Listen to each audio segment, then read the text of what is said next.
What does the former White House chef and senior policy advisor for nutrition, Sam Kass, have to say about current American eating trends? My name is Elysabeth Alfano, host of the TV show, web series, and podcast, The Dinner Party. On the go at the recent International Association of Culinary Professionals conference, I catch Sam for a quick chat about the shifts in American food culture and the role that business plays in the healthy, personalized food equation.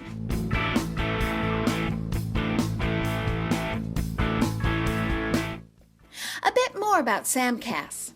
He is a food entrepreneur and a former White House chef and senior policy advisor for nutrition. During his White House tenure, Kass took on several additional roles, including executive director of First Lady Michelle Obama's Let's Move campaign. Kass is the first person in the history of the White House to have a position in the executive office of the president and the residence. He is also currently the Chief Consumer Experience Officer of Innit. Now, usually, for every interview, I have several delicious dishes and a bottle of KJ wine in my basket from my family-owned sponsor, Kendall Jackson Winery. But since this chat is on the go at the IACP conference, and because it's about 10:30 in the morning, this time I simply brought along delicious California Mission figs for Sam to snack on throughout the rest of his time at IACP. So grab your own snack and listen in. After a quick word about podcasts and Kendall Jackson Winery, I'll be right back with Sam Kass. Don't forget to subscribe to this podcast, The Dinner Party with Elysabeth Alfano, on iTunes. Just search for The Dinner Party, or if SoundCloud is your thing, you can find me there too by searching for The Dinner Party. Subscribe and you'll never have to hunt for great, engaging interviews again. They'll just land on your computer or your iPhone every time a new podcast comes out. So subscribe now to the Dinner Party podcast with me, Elysabeth Alfano, because the best conversations really do happen over dinner. Kendall Jackson is a proud sponsor of the Dinner Party podcast with Elysabeth Alfano. Kendall Jackson believes it's not what you're drinking to, it's who you're drinking with. Before your next dinner party, visit kj.com to explore Kendall Jackson's diverse collections of high-quality California wines, from Vintner's Reserve Chardonnay, America's favorite Chardonnay for more than 24 years, to their newest release of Vineyard Designate wines. Kendall Jackson's got a wine you'll love. Enjoy Kendall Jackson responsibly. Kendall Jackson Winery, Santa Rosa, California.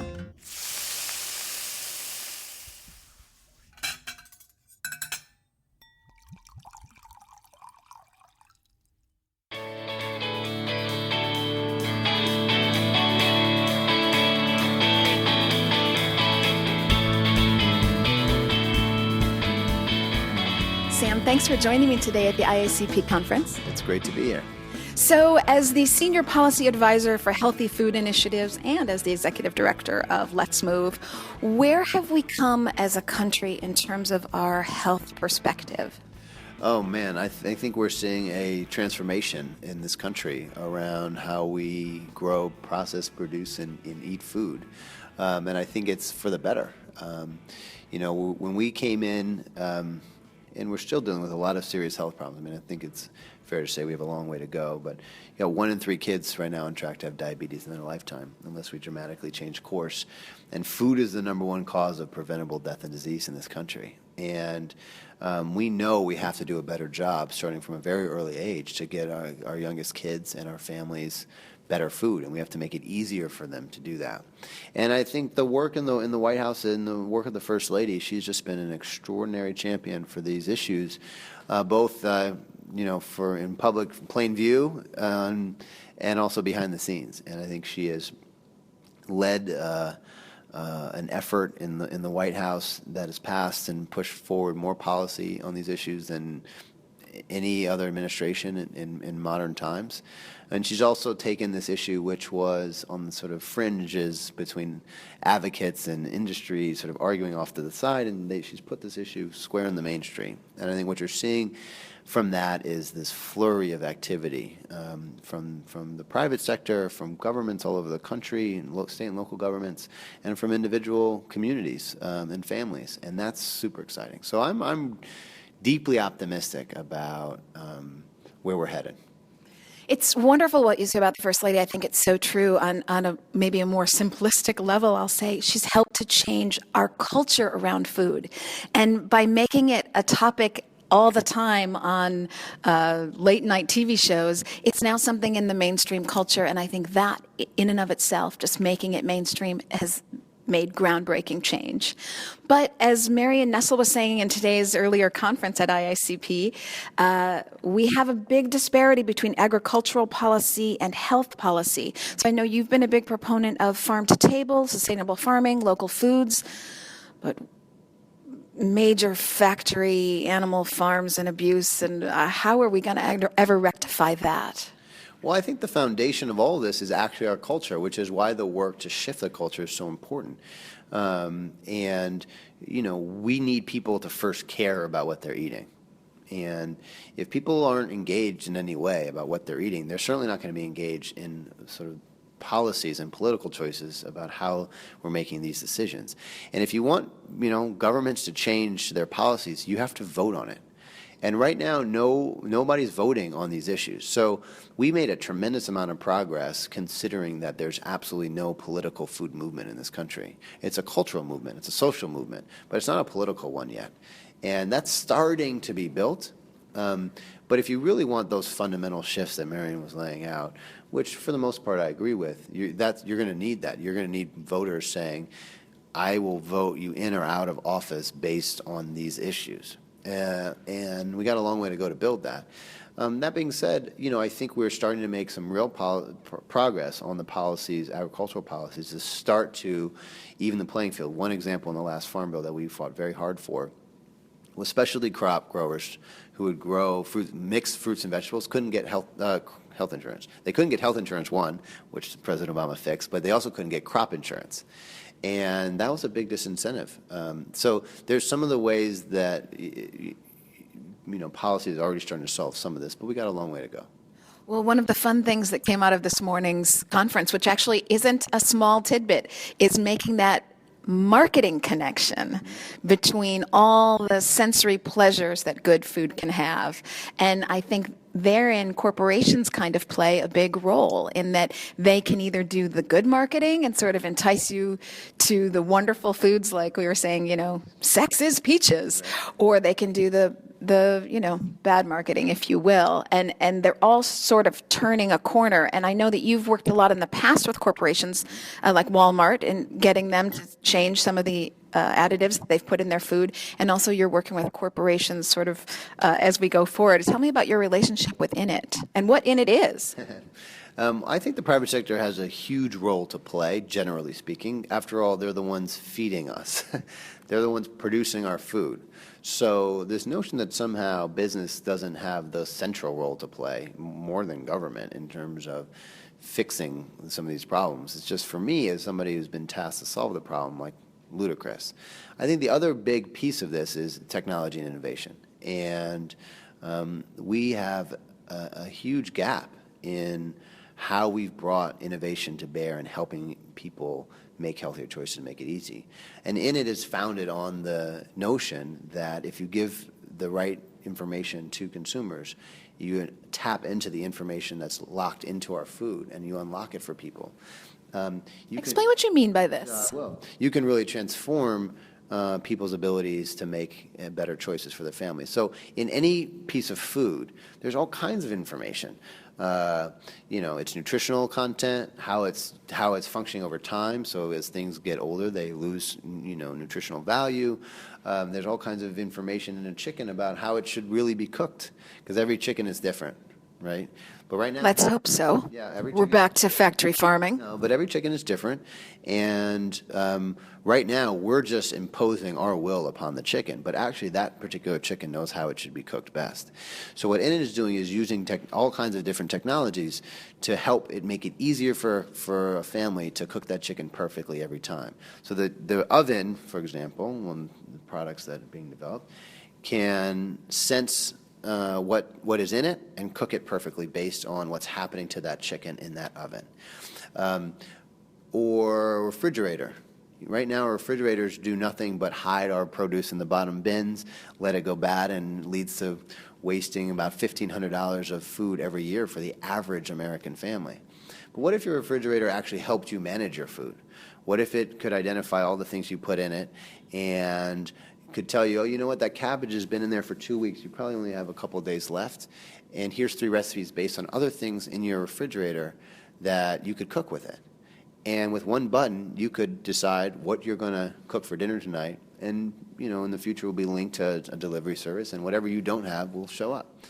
That then is orchestrated throughout your whole kitchen. So your appliances know what's happening and help you make it easier. It takes the friction out. So then you put it in the oven knows what's going on, and you get perfect results every time.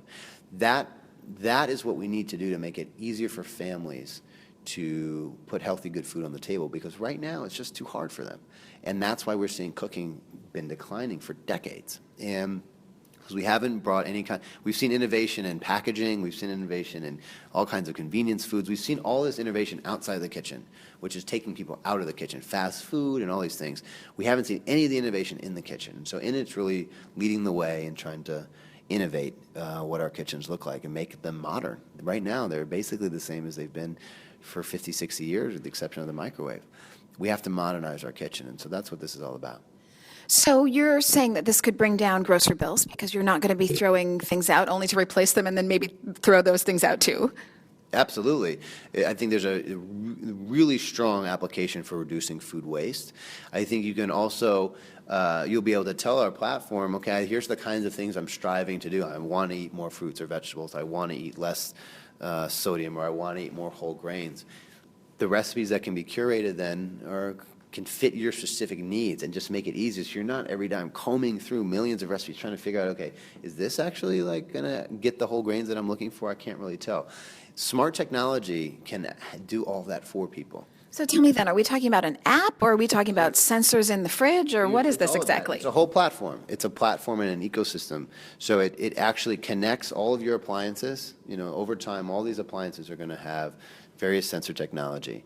But the question is then, what do we do with that? And the Innit platform will make all that seamless. So all that interaction is going to be happening in your kitchen. It's just showing up in a very simple app, which just helps you decide what you want to eat and helps you go through that process of cooking it very easy. Because right now, people are coming home at 6 o'clock, they're trying to figure out what to cook. It's a stress, it's a mess, end up most of the time just going out and getting drive-through, right? The question is, how do you make that basically as easy? With a couple buttons, you could be orchestrating your whole meal and have it on the table, knowing that it's not going to go wrong. Because I think the other thing that stresses people out is that you can't take a risk. If you're busy, you're working 1 or 2 jobs, you got 2 kids, you got a spouse that's working hard, the last thing you want to do is cook something that somebody at the table doesn't like. That went horribly wrong. Went horribly wrong. And then it's 7:30, you got a kid who's needs to be fed something else, or a husband or a wife who's just kind of pissed off. And that emotional experience is keeping people from cooking.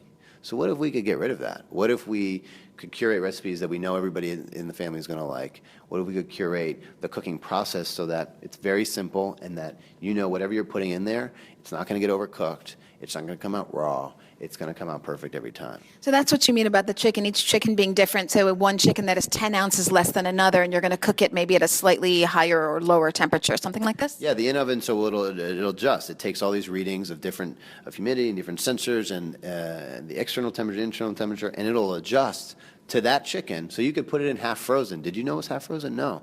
But that affects how it's going to cook. So if you put in a half frozen chicken, you're not aware of it, it's going to come out, it's going to be raw. And that's a food safety issue. There's a lot of issues there. So this oven will adjust based on what's happening with that specific chicken and make sure it comes out perfect every time. So I have 2 quick questions here.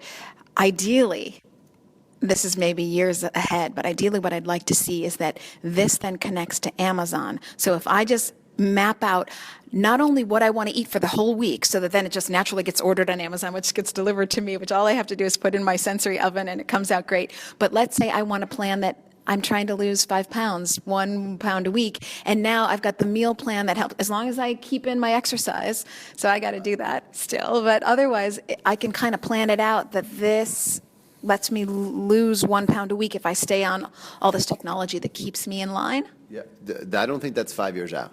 Yay! I think that's sooner than that. I think you're going to be able, and this is the future of medicine and health on a lot of different areas is becoming increasingly personalized. So as we learn more about the biome and we learn more genetics, there's like all this information that we're going to learn about what's actually best for each individual depending on who we are, because everybody's a little different. So as we learn more about who we are and what we specifically need, we're going to be able to tailor our diets to what you want. So if you want to lose a pound and you know what the plan is you want to do, absolutely, this technology will help make it really easy to just execute. And you have the sort of basic menu you want to do, or you can get recipes that sort of fit that, and you can decide. You hit one button and it's ordered. You're good. You're done. Because your kitchen will know. Your kitchen's going to help you. Your kitchen will know what you have and will know what you won't have and will order what you need. And that's like, can you imagine, as opposed to trying to figure out everything and going through, and then you buy like 3 milks because you had one, your spouse picked up one, and you also got one because you just didn't know. Those are the kinds of things that we can totally avoid with just some basic innovation. And I think it's quite exciting for the future of cooking at home. So you talk about throwing out milk, and this is something that's always discouraging to me, is that we seem to be over time losing our relationship to food. And so we think, well, milk, it's relatively speaking inexpensive, and so whatever, we'll just throw it out. We sort of forget that that actually came from a cow that probably is in a dairy farm, that probably isn't a very great place to be. And, you're buying this stuff and then just throwing it out like it's nothing. And so what will this do or not do, or maybe just be neutral for our relationship to food? I feel like people know less and less about the basics around them for eating and what actually food, fruit, vegetables are. Yeah. Look, I think there's a lot to unpack in a question like that. I think it starts with sort of reestablishing the value of what it means to eat together in your home and being a participant in the process of preparing that meal. And I think when you can reestablish that, and that's really what Innit is all about, everything becomes possible, and you start to care more about what you have in your kitchen and what you're doing with it. And I think, even the feeling, I think to a certain extent some people just throw out blindly, but I think most people feel bad when they're dumping out really good food. That it just feels, for me, I feel horrible. I do it, everybody does it, because you forget about something in the bottom of your bin, or the milk is in the back, and you've got an extra one, and then you got a problem. And it's a terrible feeling. And I think what ends up happening is, instead of people just stop doing it, they're like, you know what, I'm not going to throw away a broccoli again, so I'm just not going to get it. Right, that's true. That's and so that's what we need to solve. And so I think the more people are cooking and participating, the closer they are going to become to food and where it comes from, and the possibilities of really changing how we eat are there. And that's what this company is all about. And I think the implications are beyond what we can comprehend. I think this company has the chance to really transform the way we're preparing our food, and what is more fundamental than that than how we live. So it's an exciting time. That's the most exciting thing for me, is that basically this technology brings people back into the kitchen. Yeah. So out of restaurants or fast food lines or Doritos bags or whatever snacks on the go, but back to the kitchen. And I think that just gives you a whole new relationship, old-fashioned as it might seem, to food, and then to your family and to the culture around food. That's why this podcast is called The Dinner Party, because I invite people together over food. I didn't bring you any food today. Usually I do. Yeah, well, so sorry. This interview is taking place on the run. Usually I bring people together over food, and there's a different connection that happens over food. So that's lovely. In my final question for you, I'll ask, so immediate trends, what are we going to see sort of hot out of the docket, not just from Innit, but from companies all around and people all around in terms of their eating and food decisions? What are the immediate trends that we're going to see happening in the next 6 months? So much is happening. I think it's going to look in a lot of different ways. I think you're going to continue to see young companies who are just like Innit, who are being founded on a mission to solve a problem. And food is a vehicle to solve the two of the biggest challenges we face, our health, which is the number one cause of preventable death, and climate change and sustainability, which is the biggest threat that humanity faces, period. And food globally is 25% of greenhouse gas emissions, of which we waste globally, third globally what we produce, 40% in the United States, which is why and it is work to reduce food waste such a big point in all of this. So I think you're going to continue to see these young companies who are establishing themselves to solve these big challenges, transforming the expectation that consumers have from food companies. It's putting huge pressure on the bigger, more established brands who are scrambling to try to figure out who are we, what do we stand for, how do we make our food better, how do we make our food taste better, how do we make it more transparent. And I think that relationship is going to continue, and is quite exciting. And I think you're going to have some really disruptive technology that start entering the marketplace. 6 months may take a little longer than 6 months, but spectrometers where you're going to be able to really, in the grocery store, get deep information about what it is we're buying on your phone, right? The microbiome is going to transform how we understand health.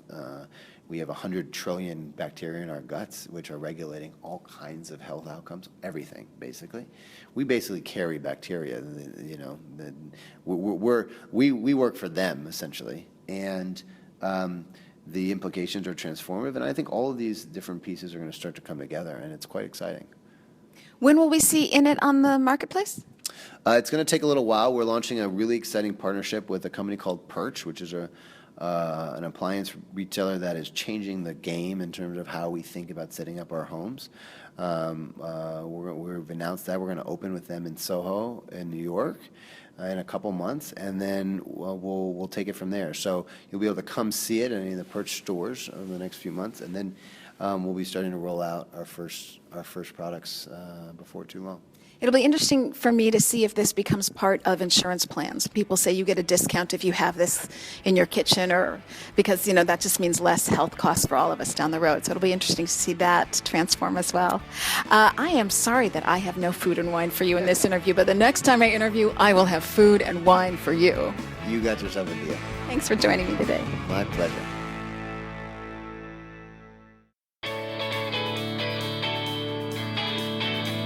Thanks for joining in on The Dinner Party with me, Elysabeth Alfano. To stay in the know, follow me on Twitter and Instagram at DinnerPartyCHGO, and on Facebook at The Dinner Party and at Elysabeth Alfano. To subscribe to this podcast, find The Dinner Party on iTunes and SoundCloud and WGNplus.com. And if you want to send me an email about today's podcast or anything else, find all my info at thedinnerparty.tv. The Dinner Party editors are Michael Heidemann, Tim Barron, and Paul Velasquez. The original music is by the Websters and Ship Captain Crew. Thanks for listening today, and join me on the next Dinner Party podcast where the best conversations happen over dinner.